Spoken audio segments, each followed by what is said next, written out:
नमस्कार, कृषि जगत चैनल पर आपका स्वागत है।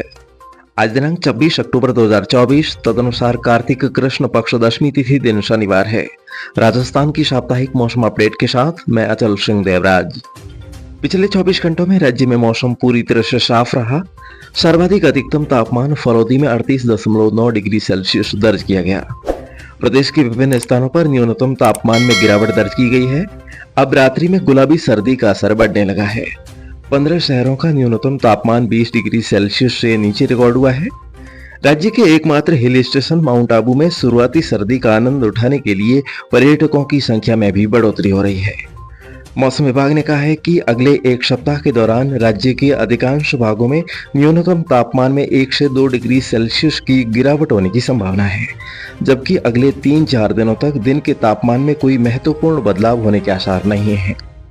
वर्तमान में एक कमजोर पश्चिमी विक्षोभ भारत के उत्तरी भागों से होकर गुजर रहा है, परंतु राज्य पर इसका असर न के बराबर देखा जा रहा है। क्षेत्रीय मौसम विभाग ने दीपावली बीतने तक राज्य में मौसम पूरी तरह से साफ रहने का पूर्वानुमान व्यक्त किया है। विभाग के अनुसार बंगाल की खाड़ी से उड़ीसा के रास्ते दस्तक देने वाला चक्रवात दाना कल कमजोर होकर well marked low pressure area बनने को है, जो इस समय उड़ीसा के उत्तरी भागों पर अवस्थित है। इस तंत्र के कुछ हद तक आगे बढ़ने के दौरान पूर्वी राजस्थान में अगले 2 दिनों में कोटा और भरतपुर संभाग में कहीं कहीं हल्के बादल दिखाई दे सकते हैं। वहीं रविवार और सोमवार को मौजूदा पश्चिमी विक्षोभ के प्रभाव से पश्चिमी राजस्थान में भी आसमान में पतली परत वाले बादल नजर आ सकते हैं, जो कि एक प्रकृति का नियम है। लेकिन फिलहाल अगले एक सप्ताह तक राज्य के किसी भी भाग में मौसम खराब होने या कहीं पर भी बारिश होने की संभावना बिल्कुल नहीं है। किसान भाई आराम से फसल कटाई और बुआई का कार्य करते रहें। अब दीपावली पर्व आने में ठीक एक सप्ताह का समय शेष बचा है। दीपावली कार्तिक कृष्ण पक्ष प्रदोष व्यापिनी अमावस्या को मनाई जाएगी। निर्णय सिंधु पंचांग के प्रथम परिच्छेद संख्या 26 पर निर्देश है कि अमावस्या प्रतिपदा का युगम शुभ होता है और इससे महाफलदायी माना जाता है, जबकि चतुर्दशी युता अमावस्या महादोष है और ये पूर्व किए गए पुण्य कर्मों को नष्ट करता है। तो ऐसे में यदि अमावस्या 2 दिन प्रदोष व्यापिनी हो तो प्रथम छोड़कर अगले दिन सुख रात्रि होती है। और उसी प्रकार लक्ष्मी पूजन के तत्पश्चात व्यापारी गण प्रतिपदा से नए व्यापार की शुरुआत भी करते हैं। और यदि आप ट्रेडिंग में रुचि रखते हैं या शेयर मार्केट का थोड़ा बहुत भी ज्ञान रखते हैं तो आपको ज्ञात होगा कि बॉम्बे स्टॉक एक्सचेंज और नेशनल स्टॉक एक्सचेंज यानी कि भारतीय शेयर मार्केट में दीपावली के मौके पर ट्रेडिंग मुहूर्त की परंपरा रही है। और वैसे तो स्टॉक एक्सचेंज में इस दिन छुट्टी होती है, लेकिन छुट्टी के दिन भी विशेष तौर पर शाम के समय यानी कि महालक्ष्मी पूजन के समय इसे 1 घंटे के लिए खोला जाता है, जिसे मुहूर्त ट्रेडिंग कहते हैं।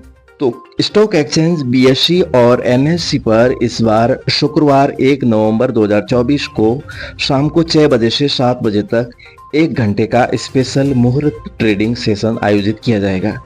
तो यदि आपके पास भी डीमैट अकाउंट है तो आप भी अपने पसंदीदा शेयर खरीदकर लंबे समय के लिए होल्ड रख सकते हैं। तो भारत की इकोनॉमिक ग्रोथ के साथ साथ आपके भी उस शेयरों की वैल्यू भी समय के साथ बढ़ती रहेगी। और दोस्तों इसके अलावा निवेश के और भी रास्ते हैं, जैसे म्यूचुअल फंड वगैरह। इसमें भी आपका पैसा शेयर मार्केट में ही लगता है, जो कि एक फिक्स डिपॉजिट से काफी हद तक अच्छा विकल्प है। तो अपनी बचत राशि को अच्छी जगह अपने विवेक से जरूर निवेश कीजिएगा। तो दोस्तों भले ही इस बार अमावस्या तिथि 2 दिन प्रदोष काल यानी कि सूर्यास्त से लगभग 144 मिनट बाद तक व्याप्त है, लेकिन इसके पीछे पितृकर्म का भी एक तर्क है कि पितृदेव पूजन के बाद ही लक्ष्मी पूजन करना चाहिए। और दोस्तों पितृदेव पूजन से तात्पर्य है कि प्रातः काल अभ्यंग स्नान, देव पूजन और अपराह्न में पारणव कर्म। तो यदि दीपावली 31 अक्टूबर को मनाई जाएगी तो ये सारे कर्म लक्ष्मी पूजन के बाद होंगे, जो कि एक विपरीत दिशा निर्देश है। इसलिए सभी पुराने और प्रसिद्ध ज्योतिष धर्म ग्रंथों का मानना है कि 1 नवंबर 2024 को ही दीपावली पर्व मनाना शास्त्र नियम अधीन उचित रहेगा। तो दोस्तों राजस्थान ही नहीं बल्कि भारत के अधिकांश शहरों में इस बार दीपावली 1 नवंबर 2024 को मनाई जाएगी। तो फिलहाल आज के मौसम बुलेटिन के अंक में अभी के लिए बस इतना ही। कल सुबह हमारी फिर से होगी मुलाकात, तब तक के लिए अनुमति दीजिए। नमस्कार। राजस्थान के हर जिले, गांव और ठाड़ी की दैनिक मौसम जानकारी और सबसे सटीक ज्योतिषीय मौसम भविष्यवाणी जानने के लिए आपके अपने कृषि जगत अचल सिंह देवराज चैनल को सब्सक्राइब करें और बेल आइकन जरूर दबाएं।